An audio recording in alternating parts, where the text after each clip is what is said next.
আসসালামু আলাইকুম, স্বাগতম জানাচ্ছি বিবিসি নিউজ আন্তর্জাতিক সংবাদে। শুরুতেই সংবাদ শিরোনাম, এরপর বিস্তারিত। ইরানে সামরিক অভিযানের প্রস্তুতি নিচ্ছে যুক্তরাষ্ট্র। সিরিয়া থেকে সব সেনা প্রত্যাহার করছে যুক্তরাষ্ট্র। মধ্যপ্রাচ্যে যুদ্ধবিমান পাঠাল যুক্তরাষ্ট্র, হামলার পরিকল্পনা ট্রাম্পের। আল আকসায় 10,000 ফিলিস্তিনিকে জুমার নামাজ আদায়ের অনুমতি দেবে ইসরায়েল। দর্শক, এতক্ষণ শুনছিলেন সংবাদ শিরোনাম। এখন বিস্তারিত। আপনি যদি ইসরায়েলের ধ্বংস চান এবং মুসলিমদের পাশে থাকেন, তাহলে ভিডিওতে লাইক করে চ্যানেলটি অবশ্যই সাবস্ক্রাইব করে দিবেন এবং আপনার মূল্যবান মতামত অবশ্যই কমেন্টে লিখে জানিয়ে দিবেন। এখন বিস্তারিত। ইরানে সামরিক অভিযানের প্রস্তুতি নিচ্ছে যুক্তরাষ্ট্র।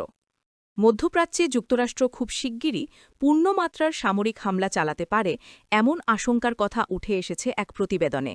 অ্যাক্সিয়সের এক প্রতিবেদনে সূত্রের বরাতে বলা হয়েছে, ইরানে সম্ভাব্য মার্কিন সামরিক অভিযান হবে বৃহৎ ও কয়েক সপ্তাহব্যাপী অভিযান, যা ভেনেজুয়েলায় পরিচালিত স্বল্পমেয়াদী লক্ষ্যভিত্তিক হামলার মতো নয়। 2 সপ্তাহের মধ্যে সামরিক পদক্ষেপের 90% সম্ভাবনা। ডোনাল্ড ট্রাম্পের এক উপদেষ্টা প্রকাশনাটিকে জানান, আগামী কয়েক সপ্তাহের মধ্যেই সামরিক পদক্ষেপ নেওয়ার সম্ভাবনা 90%। তিনি বলেন, প্রেসিডেন্ট ক্রমশ বিরক্ত হয়ে উঠছেন। তার আশেপাশের কিছু মানুষ ইরানের সঙ্গে যুদ্ধে জড়ানোর বিরুদ্ধে সতর্ক করছেন। তবে আমার মনে হয় আগামী কয়েক সপ্তাহের মধ্যেই আমরা কাইনেটিক অ্যাকশন দেখতে পারি। প্রতিবেদন অনুযায়ী সম্ভাব্য অভিযানটি যুক্তরাষ্ট্র ও ইসরায়েলের যৌথ উদ্যোগে হতে পারে, যা জুন মাসে ইরানের ওপর চালানো 12 দিনের হামলার চেয়েও বিস্তৃত হবে এবং ইরানের নেতৃত্বকেও হুমকির মুখে ফেলতে পারে। এ ধরনের যুদ্ধ প্রেসিডেন্ট ট্রাম্পের বাকি মেয়াদকালেও বড় প্রভাব ফেলতে পারে। তবে এত গুরুত্বপূর্ণ বিষয় হওয়া সত্ত্বেও কংগ্রেসের সঙ্গে এ নিয়ে প্রকাশ্য আলোচনা খুব কম হয়েছে। জানুয়ারিতে বিক্ষোভ দমনে প্রাণহানি এবং ইরানের পারমাণবিক কর্মসূচি নিয়ে উত্তেজনা বৃদ্ধির প্রেক্ষাপটে ট্রাম্প প্রায় সামরিক হামলার অনুমোদন দিতে যাচ্ছিলেন বলে জানা যায়। যদিও শেষ পর্যন্ত হামলা হয়নি, ট্রাম্প প্রশাসন দুমুখী কৌশল গ্রহণ করে। একদিকে সামরিক প্রস্তুতি জোরদার, অন্যদিকে পারমাণবিক আলোচনা অব্যাহত রাখা। এই কৌশলের মাধ্যমে কোনো চুক্তি না হলে সম্ভাব্য অভিযানের রূপ কেমন হবে তার ইঙ্গিত দিতে চেয়েছে ট্রাম্প প্রশাসন। মঙ্গলবার ট্রাম্পের উপদেষ্টা জ্যারেড কুশনার ও স্টিভ উইটকফ জেনেভায় ইরানের পররাষ্ট্রমন্ত্রী আব্বাস আরাগচির সঙ্গে 3 ঘণ্টার বৈঠক করেন। উভয় পক্ষই অগ্রগতির কথা বললেও অ্যাক্সিওস জানায় যে আলোচনায় এখনও বড় ধরনের ফাঁক রয়ে গেছে এবং যুক্তরাষ্ট্রের কর্মকর্তারা চুক্তি সফল হওয়ার বিষয়ে আশাবাদী নন। মার্কিন vice president JD Vance Fox নিউজকে জানান, প্রেসিডেন্ট ট্রাম্প কিছু রেড লাইন নির্ধারণ করেছেন যা ইরান মেনে নিতে রাজি নয়। ইরান ঘিরে মার্কিন সামরিক উপস্থিতি বৃদ্ধি।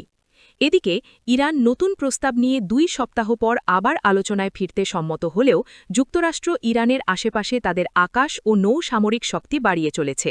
গত 24 ঘণ্টায় 50টিরও বেশি মার্কিন যুদ্ধবিমান F-35, F-22 ও F-16 পশ্চিম এশিয়ায় মোতায়েন করা হয়েছে বলে অ্যাক্সিওস জানিয়েছে। জানুয়ারির শেষ দিকে উত্তেজনা বৃদ্ধির মধ্যে ট্রাম্প আরব সাগরে বিমানবাহী রণতরী USS এব্রাহাম লিঙ্কন মোতায়েন করেন। পরে ফেব্রুয়ারির প্রথম সপ্তাহে বিবিসি জানায় 1 ডজন F-15 যুদ্ধবিমান, একটি MQ-9 রিপার ড্রোন এবং কয়েকটি A-10C থান্ডারবোল্ট II আক্রমণ বিমান জর্ডানের মুয়াফফাক সালতি ঘাঁটিতে পৌঁছেছে।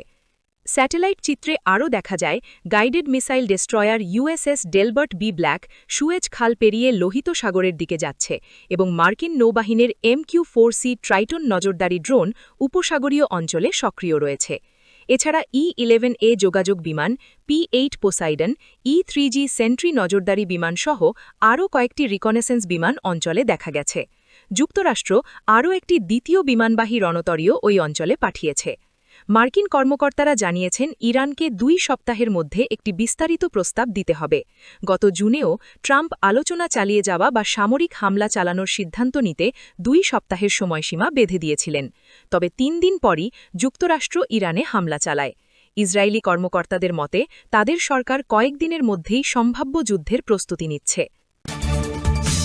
সিরিয়া থেকে সব সেনা প্রত্যাহার করছে যুক্তরাষ্ট্র।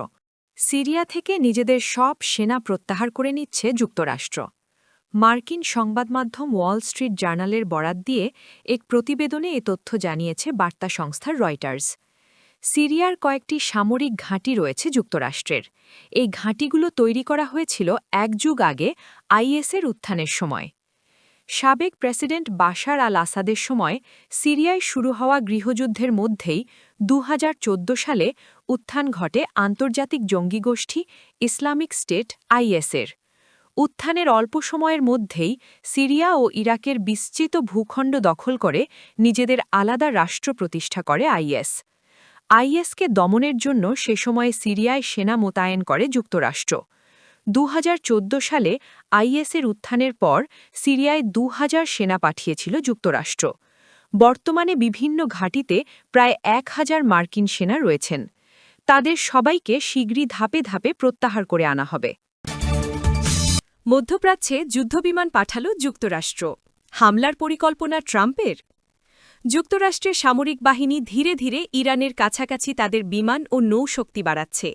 এমন সময়ে যখন তেহরান কর্মকর্তারা ২ সপ্তাহের মধ্যে নতুন প্রস্তাব নিয়ে আলোচনায় ফিরে আসার সিদ্ধান্ত নিয়েছেন। আমেরিকান সংবাদ মাধ্যম এক্সিওসির খবর অনুযায়ী গত ২৪ ঘণ্টায় ৫০টির বেশি মার্কিন যোদ্ধা বিমান, যার মধ্যে F-35, F-22 এবং F-16 অন্তর্ভুক্ত, পশ্চিম এশিয়ায় পৌঁছেছে। এটি এমন সময়ে ঘটেছে যখন মার্কিন কর্মকর্তা বলেছেন যে জেনেভায় মঙ্গলবার অনুষ্ঠিত পারমাণবিক আলোচনায় ওয়াশিংটন ও তেহরান অগ্রগতি করেছে। তবে তারা জোর দিয়ে বলেছেন এখনও অনেক বিস্তারিত বিষয় আলোচনা করা বাকি, যা নির্দেশ করে যে এখনও অবিলম্বে সামরিক সংঘর্ষের সম্ভাবনা রয়েছে। ইরানের পররাষ্ট্রমন্ত্রী সৈয়দ আব্বাস আরাঘাচি বলেছেন ওয়াশিংটন ও তেহরান প্রতিটি পারমাণবিক চুক্তির জন্য খসড়া প্রণয়ন ও বিনিময় করতে একমত হয়েছে। তারপর তৃতীয় রাউন্ডের জন্য একটি তারিখ নির্ধারণ করা হবে।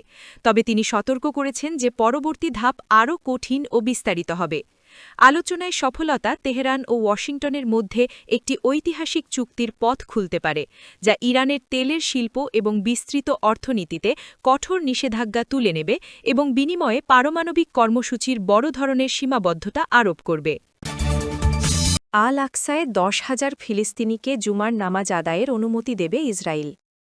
পবিত্র রমজান মাসে পূর্ব জেরুজালেমের আল আকসা মসজিদে সাপ্তাহিক জুমার নামাজ আদায়ের জন্য ১০,০০০ ফিলিস্তিনি মুসল্লিকে প্রবেশের অনুমতি দেওয়া হবে।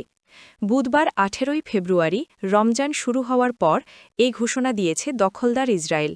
খবর আরব নিউজের। তবে মসজিদ প্রাঙ্গণে প্রবেশে কিছু বিধিনিষেধ আরোপ করা হয়েছে।